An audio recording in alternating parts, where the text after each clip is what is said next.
Yun, what's up mga boss idol at magandang araw sa ating lahat. Napakainit na naman, grabe. And tara, silipin nyo ako at papakita ko sa inyo yung range ng aking mga kakerels. Bali, tapos na siya ngayon. Let's go! Yun, tara samahan nyo ako. Pasukin natin. Yan, at nandun pa si pare. Siya nga pala yung gumawa nito, yung kumpare ko. Yan, ang lawak, grabe. Ang sarap tignan pag may mga laman na. Ang lawak ng ating range. Tara, pasukin natin. At kamustahin natin si pare. Yan, ito yung range, yung loob. Grabe oh, ang luwang oh. Pare, shoutout ka muna. Sino sa shoutout mo si kumare? Shoutout daw kay kumare sa kanyang asawa. Umuwi ka na daw ng Cardona. Magsawa araw sa isla. Ngayon yun, ito na. Ayos, yan. May mga dapuan na rin sila. Yan, mga dapuan nila yan. Pagkakamulan, dyan sila sisilong. Bali, kinakalay kayo ni para yung lupa. Para tumaas ng lupa doon. Para hindi magputik kung sakaling magtagulan na. Para dito lang ang punta ng tubig. Ang luwag. Yan, ang luwag. Luwag ng range natin. Sarap sa mata. And siyempre, papasalamat ako kay pare. Salamat pare ko at sinuportahan mo ako muli dito sa aking range. Yan. Siya ang gumawa nito. Siya ang gumawa nitong range ko. Dahil ni-request ko sa kanya at malalaki na yung mga kakerels ko dun sa baba. Bali, mamaya ipapadala ko na dito dun sa isang kabady ko. Para mailagay na dito. Para maging masaya na sila.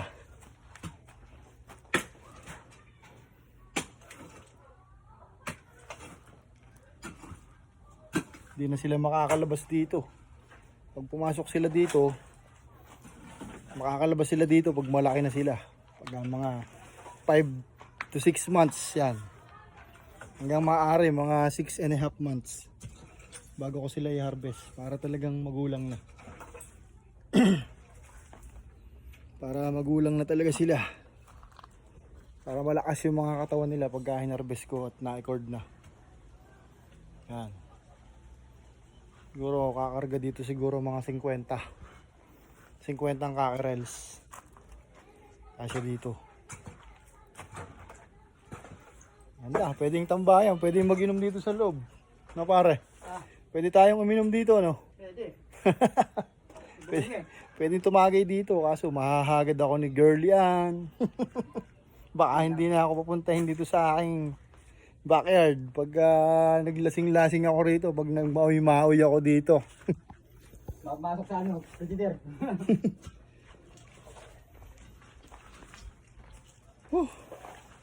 Yun yung mga nokis natin. Nasa taas ko yun. Yan.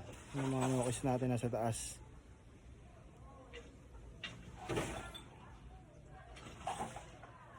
For now ganito lang muna yung ano natin. Yung backyard natin. Mga lambat lang muna, mga kahoy. Para masaya, syempre. Hindi, para masaya yung mga nokis. Kaya ng mga gusto nila. Yung mga napupuntahan kong ibang farm, ganito din, lambat. Depende na lang, mga naka-steel matting sila Sir Bibo, yan. Mga naka-steel matting yung mga range niyan. Mga flying pen yan, mga naka-steel matting. Tayo, tama na muna tayo sa ganito. Sabi nga ng inang, kung anong nariyan, pagtiyagaan. Kaya kung ano yung narito, yun ang ating pagtiyagaan. Maganda naman, maganda kasi yan. So, yung mga flying pen ko, ilan yung flying pen ko dito na tinapos ni pare. 1, 2, 3, 4, 5. Lima ba to pare? Lima? Ito pa lang yan? Lima pa lang yung flying pen namin, pero ang target namin na 10. 10 ba? 12 pare. Ilan pa papasok dito yung flying pen sa taas, sa second floor? Dito? Oh, ilan papasok na flying pen dyan? Siyempre lang eh. sinukat mo na ba? Siyam lang? 5 na to eh. Pang-anim yan. Di ba kasi 10? 10. Ito. Asya? Kasi 10. Babastaro na. Di siyam na lang para gawin na lang natin ng cording area na lang yung dulo. Siyam na flying pen ang kakasya dito sa second floor. Bali ano kasi ito eh, may first floor ako dun sa baba. Doon ko tinatali yung mga bagong cord. Doon ko tinatali sa baba. Kasi para hindi masyadong mainit. Yan. Hindi sila masyadong naiinitan dyan dahil maraming puno.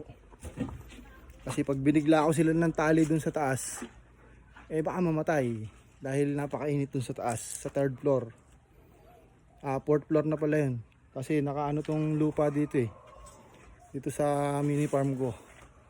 Naka-elevate yung lupa. May first floor, second floor. Ito tong range ko, second floor to. Tapos yung mga flying pen ko nasa third floor. Tapos sa fourth floor ko, yun, cording area naman. Tapos, syempre, pagka talagang kailangan paikutan ko na ng flying pen dun sa pinakataas. Pinakang fifth floor niya, papaikutin ko na yung mga flying pen dun. Yan, yung pinakataas dun sa may puno, yun. Sa ngayon, hindi pa naman kailangan dahil ilan pa lang yung nokis natin. By the next year siguro, yan. Full pack tayo ng ng mga flying pen. Tapos doon sa may banda doon, tatalian ko na rin ng nokis. Kaya punong-puno ng nokis to. Next year siguro. Siyempre, ganyan talaga pag nag-farm ka sa simula. Develop. Pagka may konting budget, pag may palabis para sa pamilya, pwedeng gamitin dito sa farm kasi yun yung hilig mo. Diba mga boss idol, siyempre hilig natin yan kaya kailangan pagtuunan natin. Kaysa naman kung ano-ano yung inuuna natin sa buhay natin, dito na lang, nalilibang ka pa. And ano pala to, siyempre hilig mo, tapos part of your business, diba? Kaya tiya-tiyaga lang.